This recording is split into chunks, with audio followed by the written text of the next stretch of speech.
Hi, this is ASHA Yamuna, nutritionist. ఈరోజు morning నుంచి నేను కన్సల్టేషన్స్ తీసుకుంటున్నాను అనమాట. సో చాలా రిపీటెడ్గా ఒక క్వశ్చన్ అయితే ప్రతి ఒక్కరూ అడుగుతూనే ఉన్నారు.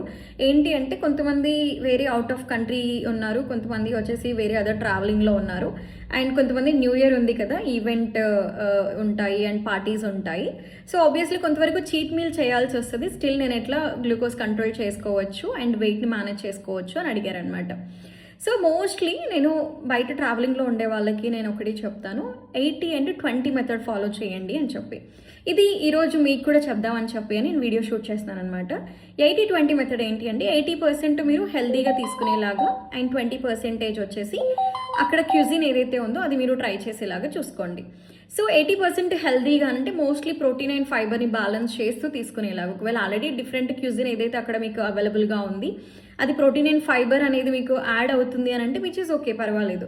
లేదు మీకు బ్యాలెన్స్ అవ్వట్లేదు అని అనుకుంటే కనుక మీరు కొంతవరకు ఆ ప్రోటీన్ అండ్ ఫైబర్ని బ్యాలెన్స్ చేసేలాగా ఫస్ట్ మీరు కొంచెం 80% తీసుకొని దెన్ 20% మీరు డిఫరెంట్ ఫుడ్ లాగా ట్రై చేయొచ్చు.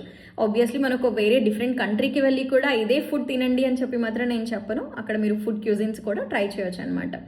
నెక్స్ట్ వచ్చేసి అక్కడ ఒకవేళ ప్రోటీన్ అండ్ ఫైబర్కి రిలేటెడ్గా ఫుడ్ దొరకకపోతే ఎలా మేడం, అండ్ అసలు కంప్లీట్గా ఫుడ్డే డిఫరెంట్ ఫుడ్ అయి ఉండొచ్చు, అది ఒకవేళ ఎక్కువగా గ్లూకోజ్ని ట్రిగర్ చేసేలాగా ఉండొచ్చు, వెయిట్ పుట్ ఆన్ చేసేలాగా ఉండొచ్చు, అప్పుడు ఎలా తీసుకోవాలి అని చెప్పి అడిగారనమాట. మోస్ట్లీ మీరు ట్రావెల్ చేస్తున్నప్పుడు ఫైబర్ అండ్ ప్రోటీన్ సప్లిమెంట్స్ మీరు క్యారీ చేసేలాగా చూసుకోండి. ఫైబర్ వచ్చేసి మనకి సైలం హస్క్ అంటాము అండ్ ఇసాబ్ గోల్ అని కూడా అంటాం అనమాట. ఇది మీకు సాషెట్స్ లాగా దొరుకుతుంది ఫైబర్ పౌడర్. మీరు అది జస్ట్ వాటర్లో మిక్స్ చేసేసుకొని తాగేయచ్చు ఫుడ్కి ముందు.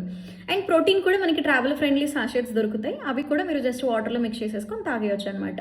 ఈ ఫైబర్ అండ్ ప్రోటీన్ ముందుగానే మీరు తీసేసుకొని తర్వాత మీరు మీ ఏదైతే ఫుడ్ ఉంటుందో మెయిన్ మీల్ లాగా మీరు తీసుకున్నారు అంటే ఆబ్వియస్లీ ఫైబర్ అండ్ ప్రోటీన్ కొంతవరకు మీకు ఫుల్నెస్ క్రియేట్ చేస్తుంది కాబట్టి స్టమక్లో మీరు ఎక్కువ ఫుడ్ తీసుకోలేరు అండ్ స్టిల్ కొంతవరకు ఫుడ్ కంట్రోల్లోనే తీసుకోగలుగుతారు. దాని ద్వారా మీకు గ్లూకోజ్ అనేది పెద్దగా స్పైక్ అవ్వకుండా కూడా ఉంటుంది.